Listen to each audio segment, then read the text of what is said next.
प्रभुपाद जी समुद्र के किनारे बीच पे ऐसा शिष्यों को लेकर अपने साथ टहल रहे थे, मॉर्निंग वॉक कर रहे थे और बहुत ठंडी का मौसम था, बहुत ठंडा प्रदेश था, वहाँ पे बर्फ जम जाती है। तो प्रभुपाद जी टहल रहे थे तो अचानक से वो रुक जाते हैं, उनके हाथ में छड़ी होती है और एक बर्फ का टुकड़ा होता है, बर्फ के टुकड़े के ऊपर ऐसा ठोकर मारने लगते हैं अपने छड़ी से। तो शिष्य देख रहे होते हैं, शिष्य पूछते हैं प्रभुपाद जी आप ये क्या कर रहे हैं, आप ये क्या कर रहे हैं? तो प्रभुपाद जी उत्तर देते हैं, ये जो बर्फ है जो अभी जमकर ठोस हो गया है, इसका जो स्वभाव है ठोस नहीं है, इसका स्वभाव जो है तरल है, तरल है, इसका स्वभाव है बहना है, लेकिन यह अपने स्वभाव को भूलकर इस समय ठोस हो गया है, जम गया है। मैं इसको इसके स्वभाव में पुनः लाने का प्रयास कर रहा हूं, इसलिए मैं ठोकर मार रहा हूं। इसी तरह इस संसार में जो भी व्यक्ति है अपने स्वभाव को भूलकर कठोर हो गया है, अपने हृदय में नाना प्रकार के अनर्थों को ढो रहा है, अपने मन में इस संसार को बसा के चल रहा है, तो गुरु और कृष्ण कभी उसे ठोकर मारते हैं उसके स्वभाव में, उसको पुनः वापस लाने के लिए। तो कभी कभी उसको बहुत घोर विपत्ति मिलती है तो भगवान की शरण में आता है, कभी कभी बहुत दुखमय होता है, कोई उसकी मदद नहीं कर पाता तो भगवान की शरण में आता है। तो भगवान कहते हैं 4 प्रकार के लोग मेरी शरण में आते हैं, आर्तो अर्थाति जिज्ञासु ज्ञानी च भरत सब। जो आर्त है, बहुत दुख में है, जिसकी कोई मदद नहीं कर पा रहा, तो वह अगर पुण्यवान है तो मेरी शरण में आता है, मुझे पुकारता है।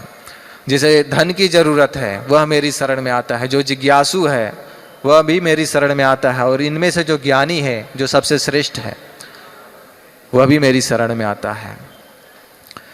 लेकिन कुछ ये तो पुण्यात्मा लोग हो गए जो भगवान की शरण में आते हैं और भगवान का भजन करते हैं, लेकिन कुछ लोग ऐसे होते हैं कि कभी भी भगवान की शरण में नहीं आते, कभी भी भगवान की शरण नहीं लेते। जैसे एक सूकर आपने देखा होगा, एक सूकर आपने कभी भी नहीं देखा होगा कि वह आसमान की तरफ देखता हो, कभी भी सिर उठा के ऊपर की तरफ नहीं देखता है, जब भी देखता है नीचे की तरफ देखता है। मल किधर है, कीचड़ किधर है, गंदगी किधर है, हमेशा उसी की तलाश में रहता है। इसी प्रकार से कुछ व्यक्ति ऐसे हैं इस संसार में जो कभी जिज्ञासा ही नहीं करते, मैं दुखी क्यों हूं, इस संसार में इतना दुख क्यों है, ऐसा क्यों हो, ऐसा क्यों हो, कभी भी प्रश्न नहीं करते, और एक सूकर की तरह इंद्रिय तृप्ति में अपना जीवन बिता देते हैं, इंद्रिय तृप्ति में अपना जीवन बिता देते हैं, और इस मनुष्य जीवन जो दुर्लभ अवसर मिला है उसे खो देते हैं, फिर 84 लाख प्रकार की योनियों में भटकते रहते हैं। वहाँ पे भी उनको माता मिलती है, पिता मिलते हैं, बहन मिलती है, गर्लफ्रेंड भी मिल जाती है। यहाँ पे तो प्रयास करना पड़ता है मनुष्य शरीर में। कुत्ते के शरीर में चले जाएंगे तो वहाँ पे कोई बोलने वाला नहीं है। ये जो काम इच्छा है, इच्छा को पूर्ति करने के लिए जीव कितने प्रकार के शरीर में घूम रहा है। भगवान कहते हैं कि अगर अग्नि दहक रही है, उसमें अगर आप घी डालोगे, ईंधन डालोगे तो अग्नि बुझने वाली नहीं है और दहकेगी।